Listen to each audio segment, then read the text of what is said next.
What we need is for our children to use kind of the most natural tool they have to be able to figure out the world.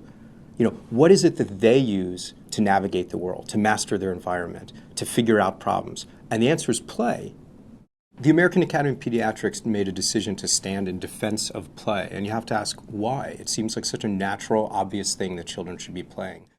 It stumps parents when I ask them, tell me about your children's play.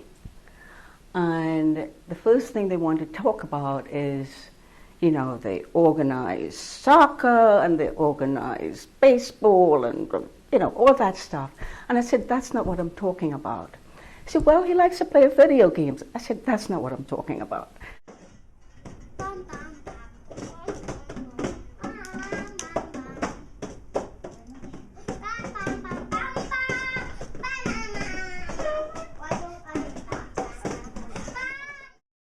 So pediatricians see kids when they're in trouble. We see kids when they're stressed out. We see kids when they have manifestations of anxiety, when they have the symptoms of fear and failure, whether that's eating disorders or whether that's self-mutilation or just stress and anxiety. We see this. We see kids who are obese. We see an alarmingly increased rate of obesity.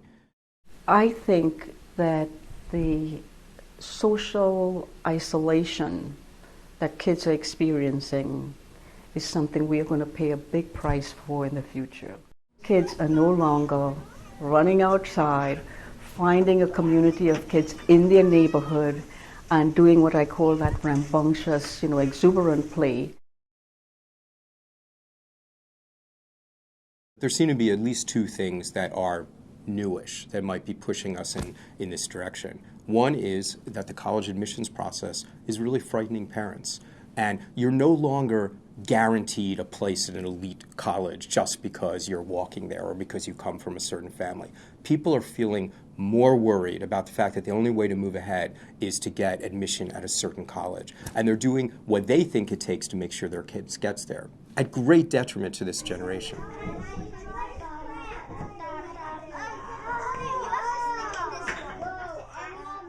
What you come upon is that there might be some good play through maybe the age 3, age 4, but once they start getting into pre-K, kindergarten, it's literacy, numeracy.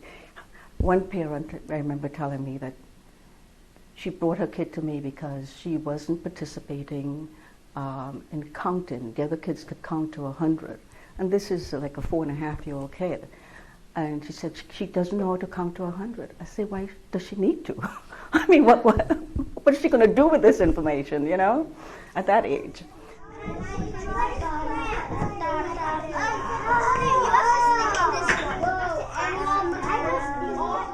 Many kids who are getting out of high school, who have oriented their whole junior high and high school years into getting into college, have defined success narrowly.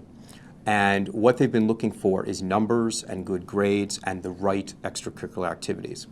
What this does is it makes it so that kids are scared to think outside the box. It is a natural way to produce perfectionistic kids. In other words, if you have a history professor and you need to get an A, and you have a history professor who likes one particular set of ideas, and you have to write an essay, guess what? You're going to write an essay about that. What that means, again, you're afraid to think outside the box. You're afraid to be judged. Therefore, you're going to go out of your way to be perfect. You're going to fear failure. In order to succeed in the real world, you need to be able to fail. Failing is part of the human experience. And knowing that you can't do everything, to be the elite athlete and everything. And that's where, if everything wasn't so competitive and kids could just go outside in their neighborhood and play, this kid wouldn't be worried about that.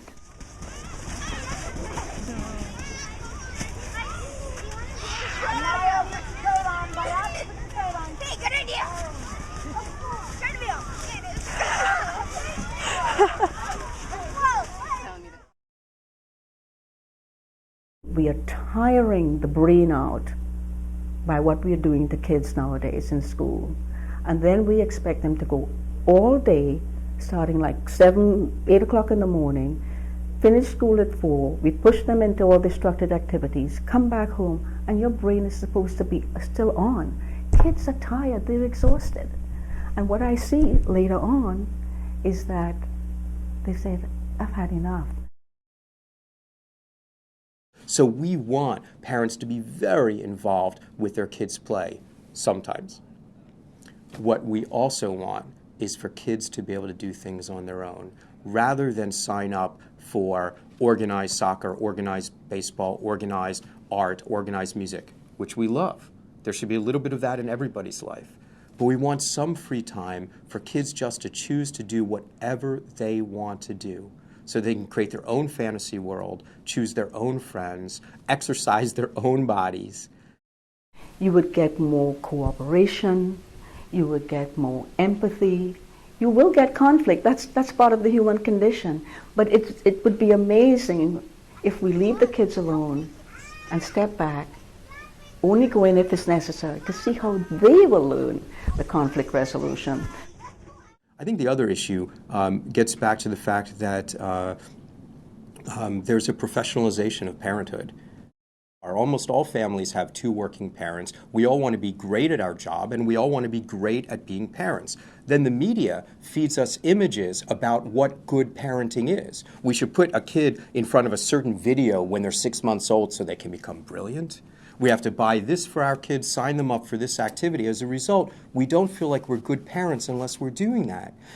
The kids' schedule has now got to fit so much more with a very hectic parental schedule. Right, we've become highly efficient people. You know, everybody's working hard. That's wonderful. But to do everything, we have to become masters of efficiency. The human brain reacts to stress with an increase in the stress hormone cortisol. And when that stays up there, what you get is very anxious people. We believe that what needs to happen is success needs to be redefined. You know, every family needs to come up with their own definition, but do you want to hear mine? Success is being happy, being kind, being compassionate, being generous, being creative, and being innovative. Those are the character traits that are going to lead us into the future with the next generation. And if we redefine success that way, we're going to want a childhood that's happy. We're going to want kids who can think outside of the box, who can go beyond rigid parameters. To do that, they have to be willing to fail. They have to be willing to scrape their knee. They have to be willing to fall down. They have to know how to get back up on their own. And they have to be able to take the chances that are going to, in the future, produce the great ideas. The capacity to love, to be in a reciprocal relationship with respect and all that. The capacity to do some sort of work, meaningful work, and work that also gives back to other people. And then the capacity to play. So if we put those 3 together and you've raised a child who can do that, I love it. I tell you, when I speak to my kids, one of my first questions is, are you having fun? If we understand that a huge part of success is happiness, which we all know, don't we? And if we understand that a huge part of success is creativity, then we're going to begin to look and we're going to say, what is it that creates creative kids? And child play is a big part of it.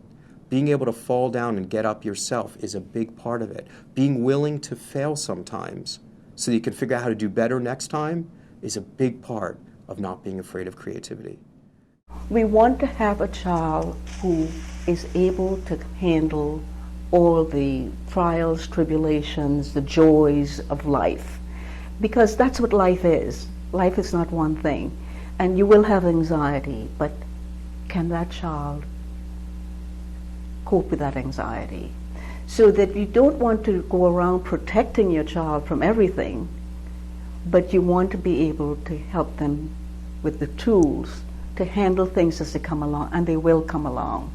And if a child has had play and joyfulness as part of their lives, then I think that provides a repository, sort of a bank of some emotional goodies to help you through when the tough times come.